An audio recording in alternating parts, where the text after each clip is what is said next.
नमस्कार प्यारे साथियों, आप सभी का आपके अपने इस YouTube चैनल पर बहुत बहुत हार्दिक स्वागत है। मित्रों, आज से आपके लिए ईवीएस विशेष में हर प्रकरण वाइज आपके लिए क्लास से लेकर मैं हर रोज़ आपके सामने उपस्थित होऊंगा। बहुत ही महत्वपूर्ण जो चैप्टर हैं उनको मैं क्लियर करवाऊंगा आपके सामने, और इस चैप्टर से संबंधित आपको आगामी समय में पूरी क्वेश्चन आंसर की जो प्रैक्टिस शीट होता है वो उपलब्ध करवाऊंगा। तो आप आज से ही इस पर बने रहें। ठीक है, जो भी कक्षाएं आती है उसे रेगुलर देखा करें, अपने साथियों के साथ शेयर जरूर करें। और अगर हाँ, आप ये ठान लेते हैं कि मुझे आधे घंटे हर रोज़ ये कक्षा देखनी है, तो मैं गारंटी के साथ कह सकता हूँ आपका जो ईवीएस का पार्ट है बिल्कुल अच्छी तरीके से स्ट्रॉन्ग हो जाएगा, जो आपके एग्ज़ाम पॉइंट ऑफ व्यू से बहुत ही बेहतरीन साबित होने वाला है। और हम किसी भी कार्य को जब शुरू करें तो अगर हमारे अंदर बहुत ही आंतरिक अभिप्रेरणा जगी हुई हो तो ही काम आ सकती है। आप मोटिवेशन वीडियो देख लीजिए, मात्र आप और आधा घंटा फ़र्क रहेगा, और जब आप अंदर से जाग उठेंगे, आप अपने आप को पहचान पहचान लेंगे, तो आपका जो मोटिवेशन है वो दुनिया का सबसे बड़ा मोटिवेशन आप ही हैं। ठीक है, तो मैं आज शुरुआत कर रहा हूँ परिवार टॉपिक की, और इस प्रकरण के ख़त्म होने के बाद में इसके क्वेश्चन आंसर करवाऊँगा जो आपके एग्जाम पॉइंट ऑफ व्यू से बहुत बेहतरीन साबित होने वाले हैं। और रीट एग्जाम में आई हुए विशेष क्वेश्चनों की सीरीज में आपके सामने लेकर आऊँगा। तो साथियों, इस सीरीज से आप जुड़े और अपने साथियों, अपने परिवारजन हैं उनका भी भला सोचिए और उनको भी इस वीडियो को शेयर जरूर करें। तो मित्रों, आज शुरुआत करते हैं परिवार नामक टॉपिक की, फैमिली। ठीक है, तो परिवार शब्द की उत्पत्ति देख लेते हैं। रोमन शब्द है फैमिलियस। क्या होता है फैमिलियस? जिसका अर्थ होता है नौकर। क्या होता है? नौकर होता है। बहुत छोटा सा वर्ड है फैमिलियस, जिसका अर्थ होता है नौकर। बस ये चीज़ें थोड़ी माइंड में रखनी है आपको, रिवीजन थोड़े थोड़े दिनों में करते रहेगा। आपको बहुत ही बेहतरीन ज़बरदस्त तरीके से हम यहाँ पर आपको बताते रहेंगे। साथियों, कुछ चीज़ें ऐसी होती है जिसको हम रिपीटेशन से याद कर सकते हैं। ये सामने आपके सामने विषय वस्तु रखी है मैंने, तो इसका हम अध्ययन करेंगे साथियों। ठीक है, चलो हमने देखा जो रोमन वर्ड है फैमिलीज, इसका अर्थ होता है नौकर। इसी से फैमिली शब्द का प्रादुर्भाव हुआ है। परिवार समाज की प्राथमिक व संगठनात्मक व्यवस्था है। प्राथमिक यानी जो पहली और महत्वपूर्ण अवधारणा है, जो आधारभूत इकाई है, वो कौन है? परिवार है साथियों। और संगठनात्मक, जिससे समाज का संगठन होता है। समाज क्या होता है? कोई परिवार है, ये परिवार है, ये परिवार है, ये परिवार, जब ये आपस में मिल जाते हैं, ये जहाँ पर व्यवस्थित रूप से संगठन बनाकर रहते हैं, वो समाज कहलाता है साथियों। ठीक है, परिवार समाज की मौलिक इकाई, मूल रूप से जो जड़ होती है, ठीक है, वो कौन सी इकाई है?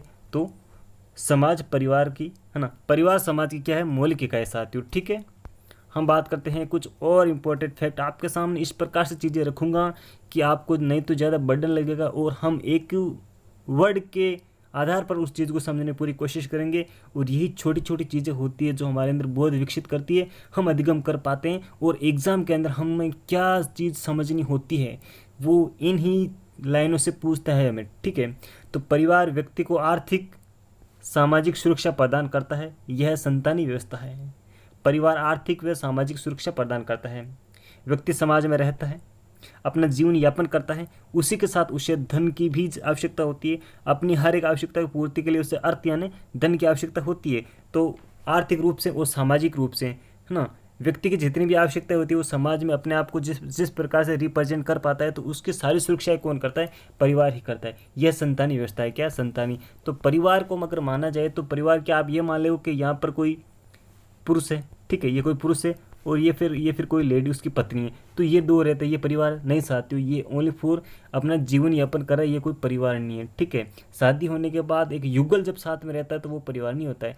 युगल के साथ उसके संतान रहे तभी वो परिवार माना जाता है। इसलिए क्या, ये संतानी व्यवस्था साथियों, क्या है? संतानी व्यवस्था है। ओके, इस चीज़ को भी आप समझ पाए होंगे। बहुत ही बेहतरीन चीज़ें हैं ये। छोटी छोटी चीज़ें आपको लगती है कि इसे क्या पढ़ना है, पर साथियों इसे ही पढ़ना है।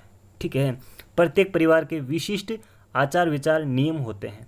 बिल्कुल साथियों, जो परिवार एक छोटी संस्था है उसका क्या होता है? विशिष्ट आचार विचार होते हैं, अलग अलग नियम होते हैं। अलग अलग संस्कृति में अलग अलग प्रकार के परिवार पाए जाते हैं, उनकी अपने अपने आचार विचार हैं, अपने अपने कानून कायदे हैं, नियम हैं। ठीक है, विशिष्ट चीज़ें हमें परिवार के अंदर देखने को मिलती है साथियों। हम बात करते हैं कुछ और चीज़ें ऐसी। परिवार के सदस्यों का दायित्व असीमित होता है। क्या होता है, दायित्व जो होता है वो असीमित होता है। असीमित का मतलब जिसकी कोई सीमा नहीं हो। अब जो परिवार का मुखिया है, ठीक है, मान लीजिए ये कोई मुखिया है परिवार का और इसे अपने समाज का गुजारा करना है, ठीक है। तो अगर किसी बच्चे को पढ़ाना अच्छे तरीके से, उसे बढ़िया तैयारी करवानी, तो इस जो मुखिया है उसको असीमित रूप से पैसे देने पड़ते हैं और इस परिवार का भला चाहता है, अपने परिवार का गुजारा करना चाहता है, तो उसका बहुत हेल्प करेगा। और अचानक बाई चांस अगर किसी के साथ कोई दुर्घटना भी हो जाए, कोई बीमार हो जाए, तो उस पर भाई अनगिनत पैसे खर्च भी करते हैं। तो ये क्या होता है, असीमित दायरा होता है, असीमित दायित्व होते हैं, उनके बहुत सारे कर्तव्य होते हैं जिनको वो अपनी भावना के साथ निभाते हैं। ऐसा नहीं कि भाई मैं आपको 2 लाख रुपए ही दे सकता हूँ, नहीं, जितने रुपए लगाना है तू लगा ले बेटा, मैं तेरे लिए कितने भी रुपए लगा सकता हूँ, पर तू पढ़ाई कर। ये हमारे पिताजी हमें कहते हैं और कहा करते थे और कहते रहेंगे, क्योंकि उनको पता है कि जो हमारे दायित्व हैं वो असीमित हैं, है ना, वो हमारे हमसे एक भावपूर्ण रूप से जुड़े हुए हैं, उनमें अपनत्व का गुण बहुत ज़्यादा होता है। तभी तो कहा जाता है जहाँ पर सहयोग है, जहाँ पर प्रेम है, जहाँ पर प्यार है, वही क्या है, परिवार है साथियों, ठीक है। आगे लिखा है मैंने, परिवार माता पिता तथा संतान से बनता है। मैंने आपको कहा है माता पिता और संतान से बनता है साथियों। अगर किसी का विवाह हो गया, 2 युगल साथ में रह रहे हैं, तो वो परिवार नहीं है, वो मात्र जीवन निर्वाह कर रहे हैं साथियों। जब तक उनको संतान की उत्पत्ति नहीं होगी तब तक वो परिवार नहीं माना जाता साथियों, ठीक है। तो एक प्रकार की क्या है, संतानी व्यवस्था है। संतानी व्यवस्था है, मौलिक इकाई है, संगठनात्मक इकाई है, आधारभूत मौलिक इकाई है, बिल्कुल ठीक है। परिवार के प्रकार होते हैं 2, कितने होते हैं, 2 प्रकार के परिवार होते हैं, एकल परिवार और संयुक्त परिवार। इसी का एक पार्ट होता है विस्तृत परिवार। क्या होता है, विस्तृत परिवार साथियों। तो अब हम देख लेते हैं एकल परिवार क्या होता है, संयुक्त परिवार क्या होता है, ठीक है साथियों। चलो हम देख लेते हैं इसके बारे में। सबसे पहले परिवार समाज की सबसे छोटी इकाई होती है। क्या होती है, परिवार होती है वो समाज की सबसे छोटी इकाई होती है। बिल्कुल हमें पता है परिवार समाज की सबसे छोटी इकाई होती है, पर ये लाइन आपको बिल्कुल सिंपल सी लगती होगी। हाँ, हमें परिवार क्यों पढ़ते हैं, परिवार तो समाजशास्त्र का विषय है।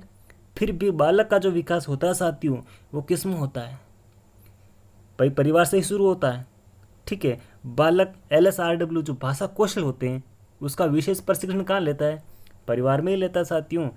तो इसीलिए ये भी हमारे जो कोर्स है उसके अंदर इसको इंक्लूड किया गया है। परिवार का यही महत्व हमें समझना जरूरी होता है। परिवार समाज की सबसे छोटी इकाई होती है। बालक की प्रथम पाठशाला उसका परिवार ही होता है, प्रथम पाठशाला उसका परिवार ही होता है, बिल्कुल साथियों। बालक जन्म से लेकर जब तक वो विद्यालय में नहीं जाता है तब तक सारा जो उसमें विकास होना चाहिए वो उसी में होता है। वहीं की वो मातृभाषा उसको सीखता है, वहीं पर हर प्रकार के कौशल को वो डेवलप करता है। बहुत सी चीज़ें ऐसी होती है, मतलब जितना उसे विकास करना होता है बहुत सारा विकास परिवार के ये पूर्व प्राथमिक रूप में भी बच्चा कर लेता है, ठीक है। तो अब हम बात करते हैं आगे। परिवार सामाजिक जीवन की प्रथम पाठशाला है। सामाजिक जीवन, जो व्यक्ति है वो सामाजिक प्राणी है। समाज में आने से जो उसे जो जीवन प्राप्त होता है ना, प्रकृति जो देती है वो क्या होता है, सामाजिक जीवन की प्रथम पाठशाला क्या हो गई, परिवार हो गई। समाज से मिलजुल कर रहने की जो शिक्षा होती है बालक को परिवार से ही मिलती है, कि किस बंदे से किस प्रकार की बात करनी है, उसका जो संस्कृति है और संस्कार है, स्वभाव है, नैतिकता है, सहनशीलता है, सहयोग है, समभाव है ना, और भाईचारे की जो भावना है वो किससे विकसित होती है, परिवार से विकसित होती है साथियों। इसीलिए इस चैप्टर को बहुत इंपॉर्टेंस दी जाती है कि बच्चे का जो विकास होता है वो परिवार में बहुत अच्छी तरह से होता है। अब लिखा है व्यक्ति एवं समाज एक दूसरे के पूरक है। पूरक का मतलब क्या होता है, ये कोई लाइन है, ठीक है, मैंने इसको यहाँ से कट कर दिया, तो ये इसके पूरक है, क्योंकि जब तक ये नहीं रहेगा तब तक इस पूरी का अस्तित्व नहीं है, ये नहीं रहेगा तब तक इस पूरी का अस्तित्व नहीं है। इसका मतलब क्या, पूरक है। तो व्यक्ति है तो समाज है और समाज है तो व्यक्ति है, इसीलिए कहा जाता है व्यक्ति एवं समाज एक दूसरे के पूरक हैं। ऐसा क्वेश्चन पूछ लिया जाए, व्यक्ति एवं समाज एक दूसरे के पूरक हैं, सही है, गलत है, कुछ नहीं कह सकते हैं, इनमें से कोई नहीं, तो बिल्कुल सही बात है, व्यक्ति और समाज एक दूसरे के पूरक हैं। इसी प्रकार के क्वेश्चन बनते हैं जो आपका ये देखना चाहता है कि आपने किसी चीज़ को कितना ग्रहण किया, आपके अंदर बोध विकसित हुआ या फिर नहीं हुआ है। इस चीज़ को समझने के लिए इस प्रकार की लाइनें बहुत ही महत्वपूर्ण रहती है मित्रों। भले ही व्यक्ति परिवार के बिना रह सकता है मगर समाज के बिना नहीं, इसलिए मैंने कहा है व्यक्ति एवं समाज एक दूसरे के पूरक है। व्यक्ति होता है, मान लीजिए उससे कोई गलतफहमी हो गई या फिर किसी वजह से वो रूठ कर परिवार से दूर चला गया, एकांत में अपना जीवन निर्वाह कर रहा है, तो वो समाज में तो है ही ना भाई। मनुष्य समाज में तो वो अपना जीवन निर्वाह कर रहा है। यहाँ से कोई उठकर यहाँ चला गया, आज यहाँ रह रहा है, तो इसका मतलब यहाँ पर तो लोग तो है ना, यहाँ पर वो गुजारा कर रहा है, तो क्या है, वो समाज में ही तो रह रहा है। समाज से हम दूर नहीं जा सकते हैं, ठीक है। तो इसका मतलब क्या, व्यक्ति से समाज का अस्तित्व और समाज से भी व्यक्ति का अस्तित्व है साथियों, ठीक है। तो एक दूसरे के पूरक है, ये बहुत महत्वपूर्ण फैक्ट है मित्रों।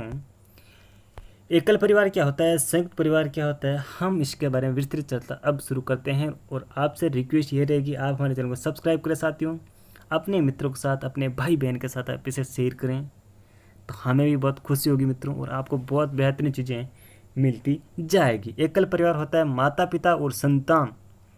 एकल परिवार में सदस्यों की संख्या कम होने के कारण सभी सदस्यों को अपने कार्य स्वयं ही करने पड़ते हैं। देखो, एकल परिवार क्या होता है, माता पिता और संतान, ठीक है। माता पिता होते हैं और जो उसकी संतान होती है वो कैसी होती है, अविवाहित। इस बात का हमेशा ध्यान रखना भाई, माता पिता होती है और उसकी संतान कैसी होनी चाहिए, अविवाहित, ऐसी संतान जिसकी अभी शादी नहीं हुई है, ठीक है ना। तो वो क्या होता है, एकल परिवार होता है, ठीक है। जैसे कि हम दो हमारे दो, तो जो बच्चे होंगे उनकी अभी तक शादी नहीं हुई है, जो विवाह संबंध में नहीं बंधे हैं, तब तक वो एकल परिवार कहलाता है। अब क्या बात बोलिए, एकल परिवार में सदस्यों की संख्या कम होने के कारण सभी सदस्यों को अपने कार्य स्वयं ही करने पड़ते हैं।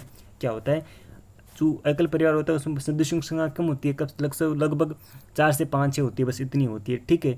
और अगर पुराने ज़माने की बात की जाए ज़माने की, तो उसमें बहुत ज़्यादा संख्या हुआ करती थी, जबकि आजकल नॉर्मल है, हम दो हमारे दो का जो फॉर्मूला चलता है वो बेहतर है, ठीक है। अब हम बात करते हैं संयुक्त परिवार की। संयुक्त परिवार आपके सामने इस प्रकार से डिफाइन किया है मिस्टर प्रकाश ने। माता पिता, संतान, दादा दादी, चाचा चाची और बुआ, अन्य सदस्य भी रहते हैं, ये संयुक्त परिवार कहलाता है, जिसमें कम से कम कहा जाता है कि 2-3 पीढ़ियाँ निवास करती है साथियों, ठीक है।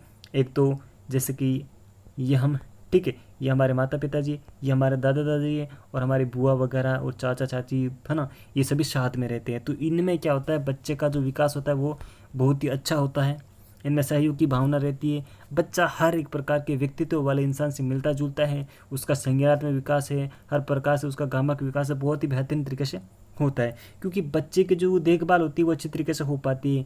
उसके साथ कोई ना कोई बैठा ही रहता है, कोई ना कोई कहानी कहता ही रहता है, किसी न किसी प्रकार की बातचीत चलती ही रहती है, तो बच्चे का विकास संयुक्त परिवार में बेहतरीन होता है मित्रों। भारत में प्राचीन काल से ही संयुक्त परिवार की प्रथा रही है। किसकी, आपको पूछ ले चाहे कि भारत में प्राचीन काल से किस परिवार की प्रथा रही है, तो आंसर हमारा आएगा संयुक्त परिवार। क्या आएगा, संयुक्त परिवार। साथियों आपको बता दूं, ईवीएस की बहुत ही महत्वपूर्ण साइकोलॉजी की और गणित की, हिंदी की, संस्कृत लैंग्वेज की आपको बहुत बेहतरीन क्लासें हमने अपलोड कर दिए। तो आप आई बटन पर क्लिक कीजिएगा, आपको बहुत ही ज़बरदस्त जो क्लास होती है वो देखने को यहाँ पर मिलेगी मित्रों। और रीट हो या फिर टेट हो, कोई भी एग्ज़ाम हो, शिक्षक भर्ती संबंधित हो, आपको बहुत ही महत्वपूर्ण जानकारी है, आपको नॉलेज है, अधिगम है, यहाँ से आपको मिलेगा साथियों, ठीक है। तो अब हम बात करते हैं, परिवार में घर का सबसे बड़ा सदस्य परिवार का मुखिया होता है। बिल्कुल ऐसा ही होता है। अगर घर में दादाजी हैं तो संयुक्त परिवार है, दादा दादी नहीं रहते हैं, है ना, पापा के साथ हम दूसरी जगह रहते हैं, दूसरा परिवार है हमारा, तो एकल परिवार है। अगर जो सबसे बड़ा होगा, पापा हो चाहे दादाजी हो, ठीक है, तो वो क्या होते हैं, घर के मुखिया ही होते हैं, जो परिवार के सदस्य के लिए भोजन होता है, आवास, वस्त्र, शिक्षा दीक्षा तथा विवाह संबंध की व्यवस्था करते हैं। बिल्कुल साथियों, मुखिया जो होता है उसका कर्तव्य बनता है, उसका दायित्व बनता है, जो परिवार के सदस्य हैं उनके लिए राशन पानी, भोजन की व्यवस्था करें, उनके लिए रहने के जो आवास की व्यवस्था करें, वस्त्र दिलवाए उन्हें, और उन जो छोटे मोटे बच्चे हैं उनकी शिक्षा दीक्षा पूर्ण करवाए, और यहाँ तक कि उनका विवाह भी करवाए, ठीक है। ये दायित्व किसका होता है, जो परिवार का मुखिया होता है उसका होता है साथियों, ठीक है। संयुक्त परिवार में खेती व अन्य व्यवसाय से प्राप्त आय पूरे परिवार की आय मानी जाती है।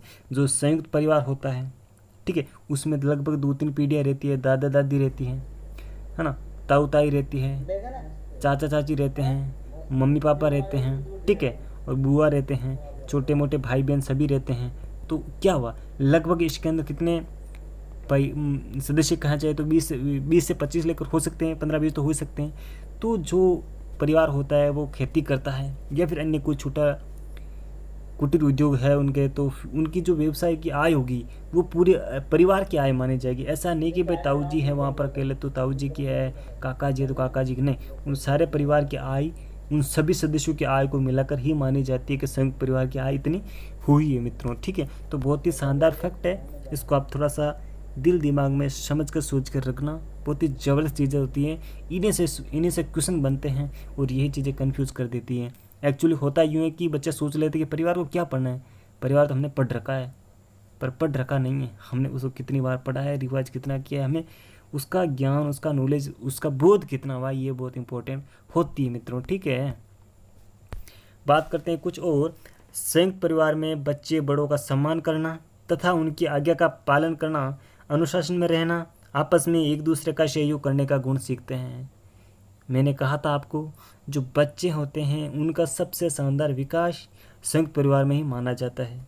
बड़ों का सम्मान करने का जो गुण उनमें विकसित होता है वह संयुक्त परिवार से ही विकसित होता है।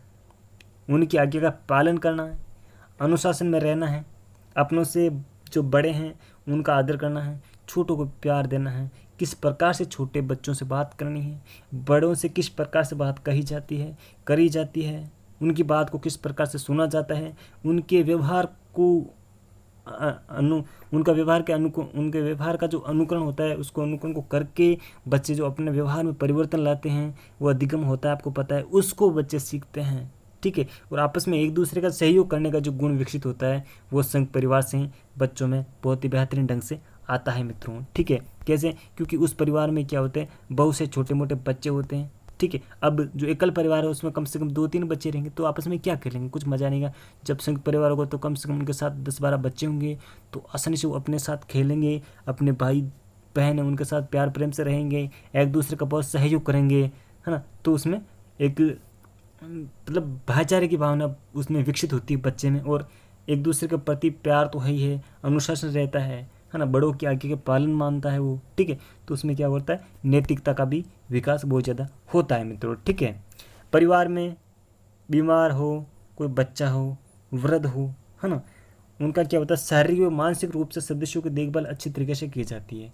कोई बीमार हो गया, मान लो 20 बंदों के परिवार में एक बंदा बीमार हो जाता है तो उसकी सेवा पानी भी अच्छी होती है। बच्चा हो गया, कोई छोटा बच्चा है, उसको भी अगर कोई कहा जाए तो कितने लोग खिलाने के लिए मिलेंगे, है ना भाई, हर रोज़ वो कितने लोगों से मिलेगा, तो जितने लोगों से वो मिलेगा तो क्या होगा, उसका विकास भी बेहतरीन होगा। कोई वृद्ध है, माता पिता है, ठीक है, तो उनकी भी सेवा अच्छी तरीके से होगी। शारीरिक रूप से, मानसिक रूप से सभी जो सदस्य हैं उनकी देखभाल अच्छी रूप से होगी। और मानसिक रूप से इसमें बात कही है तो एकल परिवार में क्या होता है कि लगभग घर में 4 से 5 सदस्य होते हैं, तो अगर 2 सदस्य जीविकोपार्जन के लिए अगर मान लो कमाई करने कहीं चले जाते, अपने काम पर चले जाते, ऑफिस चले जाते, कार्यालय चले जाते, कहीं पर भी, तो पीछे रहे बच्चे, तो उनकी देखभाल इतनी नहीं हो पाती। इसलिए क्या होता है, बच्चे एकांत में अपने आप को अलग ही महसूस करने लग जाते हैं। ठीक है, तो बच्चों में हीन भावना आ जाती है। इसलिए बच्चों का मानसिक रूप से जो विकास होना चाहिए वो नहीं होता एकल परिवार में। इसलिए जो संयुक्त परिवार है बहुत ही बेहतरीन माना जाता है। जबकि आज प्रचलन में सबसे ज़्यादा कौन सा आ रहा है, एकल परिवार सबसे ज़्यादा आ रहा है साथियों। ठीक है, और जो मोबाइल है वो तो सबको एकल सदस्य बना दिया आजकल।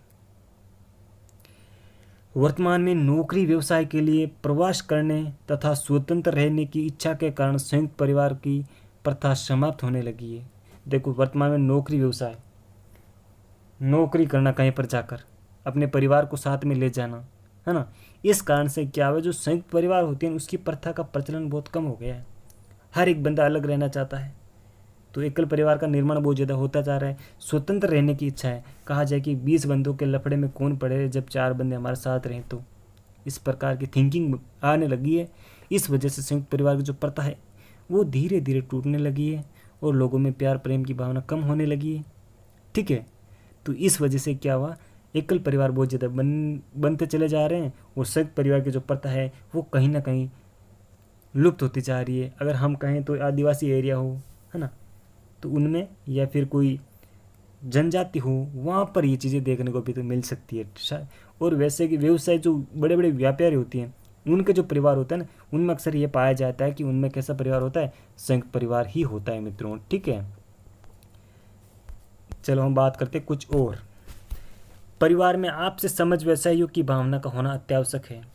परिवार तो बहुत बड़ा है, कौन सा है, संयुक्त परिवार है, पर चाचा जी ताऊ जी से नहीं बोलते, पापा ताऊ जी से नहीं बोलते, दादा से बात नहीं करते, तो ये क्या है, परिवार नहीं है साथियों। जब तक एक परिवार में समझ नहीं है, अपने एक दूसरे के होने की, अपनेत्व का भाव नहीं है, सहयोग की भावना नहीं है, ठीक है, एक दूसरे के प्रति आदर नहीं है, हम अपने कर्तव्यों को नहीं समझ रहे हैं, तो ये क्या चीज़ है, ये हमारा परिवार नहीं है साथियों।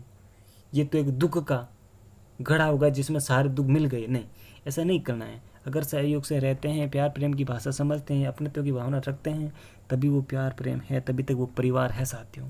यह चीज़ बहुत इंपॉर्टेंट हो जाती है एक परिवार के अस्तित्व के लिए साथियों रिक्वेस्ट ये रही कि आप चैनल को सब्सक्राइब करें और अपने ज़्यादा से ज़्यादा मित्र हैं उनको शेयर जरूर करें साथियों। अपने एक भाई और एक बहन को तो शेयर जरूर कर दे ताकि उनका कुछ बेहतर हो सके। अब एक बात आती है, सुखी परिवार क्या होता है। जिस परिवार में बड़ों का सम्मान हो, उनकी आज्ञा का पालन हो, आवश्यकता पड़ने पर एक दूसरे का सहयोग करे, वही परिवार सुखी व समृद्ध परिवार होता है। जिसमें जो हमारे दादाजी हैं, है ना, ठीक है, तो उनका एक आदर हो, उनकी आज्ञा का हम सभी लोग पालन करें, ठीक है। और छोटा बच्चा है, उसी बात को हम अच्छी तरह समझें, उसी के साथ प्यार प्रेम से रहें, हम हमारे सहयोग की भावना हो, सबसे ज़्यादा अपनत्व की भावना हो, अपने तो अपने होते हैं, ठीक है। तो ये चीज़ें होती है सुखी परिवार में। समृद्ध परिवार भी वही होता है। ज़्यादा रुपये पैसे होने से समृद्ध परिवार थोड़ी होता है, ठीक है। उसमें प्यार प्रेम नहीं है तब तक तो वो परिवार ही नहीं है, ठीक है। साथियों, जब प्यार प्रेम की बात आती है तो 4 लाइनें सुना देता हूँ, जरा गौर फरमाना। कि कोई पत्थर की मूरत है, किसी पत्थर में मूरत है, लो हमने देख ली दुनिया जो इतनी खूबसूरत है, जमाना अपने समझे पर मुझे अपनी खबर ये है, तुझे मेरी ज़रूरत है, मुझे तेरी ज़रूरत है। यह प्यार होता है, यह प्रेम होता है, यह परिवार होता है मित्रों, यह परिवार होता है। आगे हम देखते हैं, मनुष्य समूह में रहता है। बिल्कुल रहता साथियों, किस में रहता है, समूह में रहता है। वह एक सामाजिक प्राणी है। कैसा प्राणी है, सामाजिक प्राणी। ये तो एक छोटी सी नॉर्मल बात हो गई, ठीक है। त्योहार हो, उत्सव हो, खेलों का आयोजन हो, या फिर सामूहिक विवाह समारोह हो, या फिर कोई सामुदायिक कार्य हो, उसमें हम अपने जो एक बात करते हैं तो हम सहयोग से रहते हैं, प्यार प्रेम से रहते हैं, मित्रों के साथ रहते हैं, अपने बड़ों के साथ कार्य करते हैं। तो ये परिवार की बहुत बड़ी विशेषता होती है, वो समूह में रहता है। प्रकृति में जीव समुदाय में रहते हैं। जो सारे भी जीव जंतु भाई समुदाय में रहते हैं। जीव प्रकृति से मिलकर पारिस्थितिक तंत्र इकोसिस्टम बनाते हैं, ठीक है। जीव प्रकृति से मिलकर एक पारिस्थितिक तंत्र बनाते हैं, इकोसिस्टम बनाते हैं, ठीक है। संपूर्ण पृथ्वी एक इकाई जैवमंडल के रूप में कार्य करती है। संपूर्ण पृथ्वी एक इकाई जैवमंडल बायोस्फीयर के रूप में कार्य करती है साथियों, ठीक है। ये एक छोटा सा मतलब फैक्ट है या फिर कोई ऐसा तथ्य समझ लीजिए जो परिवार को समझने की हमारे अंदर बोध विकसित करता है। इसे ही हमारे पूर्वज ने वसुधैव कुटुंबकम के रूप में प्रकट किया था मित्रों। क्या किया था, प्रकट किया था। आपका बहुत बहुत धन्यवाद साथियों। आप हमारे साथ इस सीरीज में बने रहेगा। ईवीएस का पूरा पाठ्यक्रम मैं आपको इसी तरह से कंप्लीट करवाऊंगा। आपके लिए क्वेश्चन आंसर के सीरीज में हर एक चैप्टर कंप्लीट होने के बाद में लेकर आऊँगा साथियों, ठीक है। तो thank you for watching this video. Please आप हमारे चैनल को सब्सक्राइब करें और बेल आइकन जरूर प्रेस करें और अपने मित्रों के साथ इसे शेयर करना कतई ना भूलें मित्रों। Thank you sir.